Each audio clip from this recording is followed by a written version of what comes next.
All right, let's get right into it. So, you think you're anonymous online just because you're using some special browser or network? Yeah, you might want to think again. See, true digital invisibility, it's not just a tool you download. It's a discipline. And today, we're going to break down the real steps to actually safeguarding your digital identity. So you've downloaded that special browser, right? You're on an encrypted network, you're totally anonymous, problem solved. Or are you? Well, not so fast. See, the tools, they're just one tiny piece of the puzzle.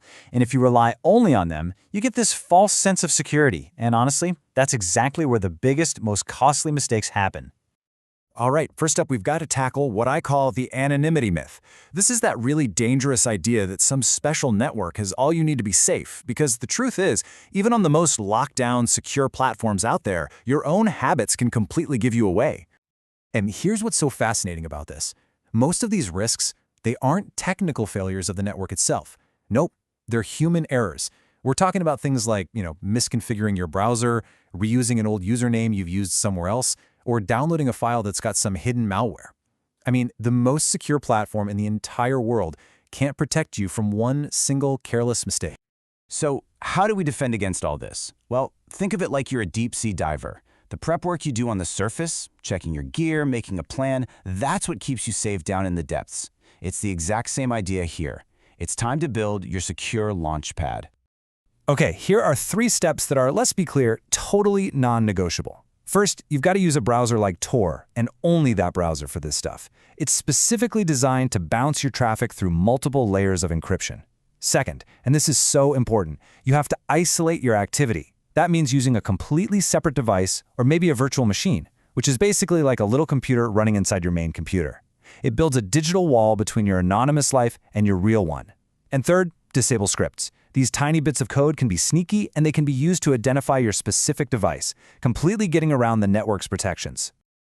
Okay, so now that your environment is secure, we can move on to the single most important concept in all of this: digital ghosting. We're not talking about tools anymore. This is all about your mindset. It's the art of what's known as operational security, or OPSEC for short. So what exactly is OPSEC? Well, it's the strict, and I mean strict, discipline of treating your anonymous identity and your real identity as two completely separate people. They live in different worlds, they should never, ever meet, they should never share information, and honestly, they shouldn't even know the other one exists.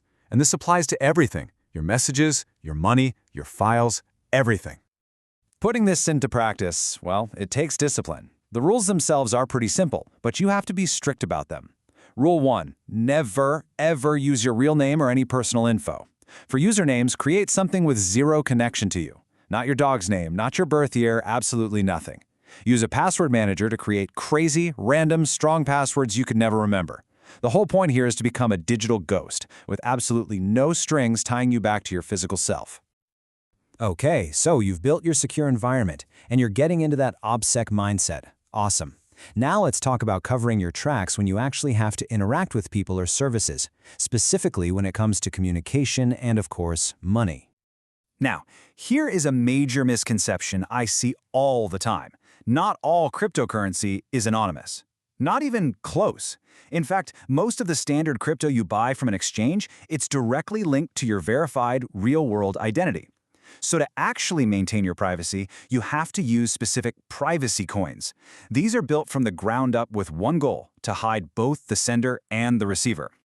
So to protect yourself financially, you got to follow 3 rules. First, just like we said, do your research and use those privacy-focused coins. Second, and this is so critical, never buy crypto from any account that's linked back to your real identity. And third, for an extra layer of protection, you can use services called mixers or tumblers. Just think of them like a laundry service for your crypto. They jumble up your transaction with thousands of others, making it practically impossible to trace.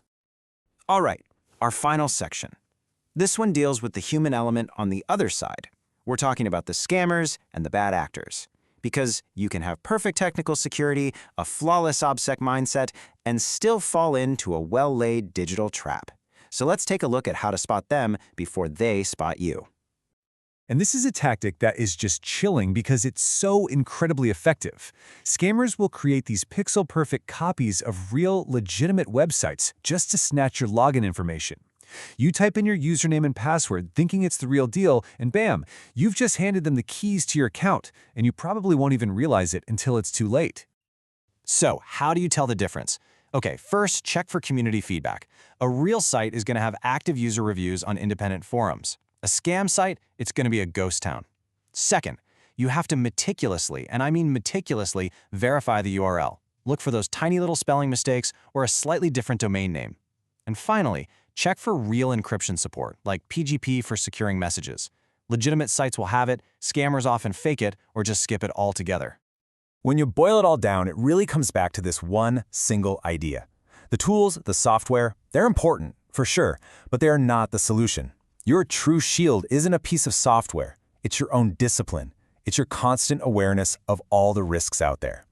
So the biggest takeaway here is this. You can't buy anonymity. You can't just download it and click install. It is a practice. It's a discipline that you have to maintain every single time you connect. So the real question has nothing to do with what tool you should use. The real question is, are you prepared to do the work?